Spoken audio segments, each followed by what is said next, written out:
আমার ছাদ বাগানে আমি এইভাবে লাউ কিভাবে ফলালাম আর এইভাবে লত কিভাবে বাড়ালাম আর মাচা কিভাবে তৈরি করলাম পুরো ভিডিওটা আজকে তোমাদের সাথে শেয়ার করব, পুরোটা দেখাবো, দেখতে থাকবে বন্ধুরা, খুব ভালো লাগবে। এই যে হলো লাউ লতটা, এটার জন্য মাচা লাগবে। এবার মাচাটা আমাকে এখানে করতে হবে, কোনটাতে প্রথমে ভিডিওটা দেখেছো এখানটাতেই।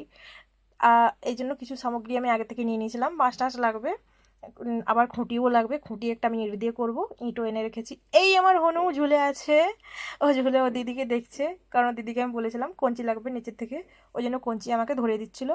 অ্যাকচুয়ালি কেউ যদি নিচ থেকে কিছু সাহায্য করে এরকম ধরিয়ে দেয় খুব ভালো হবে তাড়াতাড়ি, না হলে নিচে যেয়ে আবার নিয়ে আসো, অনেকটা দেরি হয়। তো আমি জিনিসটা তাড়াতাড়ি করতে চাও, যেহেতু আমার পড়ি আছে, ও থাকলে অনেকটা হেল্প হয় আমার।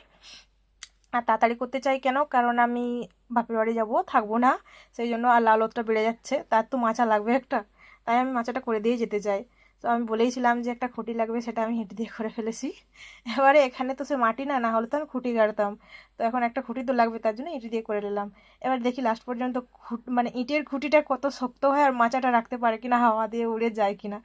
এবারে আমি কঞ্চি টঞ্চি সব দিয়ে দিলাম, এইভাবে দিয়ে এবার শক্ত করে বেঁধে দিলাম। এবার দেখুন আমার মাচা কমপ্লিট হয়ে গেছে। এবার টেনেও দেখেছি না মাচা শক্ত আছে, সে আবার হাওয়া টাওয়া দিলে উঠবে না, কোনো চাপ নেই। তারপরে আমি আমার ছাদটা একটু পরিষ্কার করে নিলাম, কারণ আমি ছাদেই থাকতে বেশি ভালোবাসি। আর আমার বাচ্চা শুয়ে আছে দেখছো খাটে, সেও উঠলে এখানেই খেলবে, তাই একটু পরিষ্কার থাকাই ভালো। আর আমার ভিডিওটা যদি ভালো লাগে তাহলে দেখতে থাকো, সাবস্ক্রাইব করো, পাশে থাকো। নেক্সট ভিডিওতে আবার দেখা হবে। আজকের মতন টাটা। আর ভিডিওটা ভালো লাগলে লাইক করে পাশে থাকো।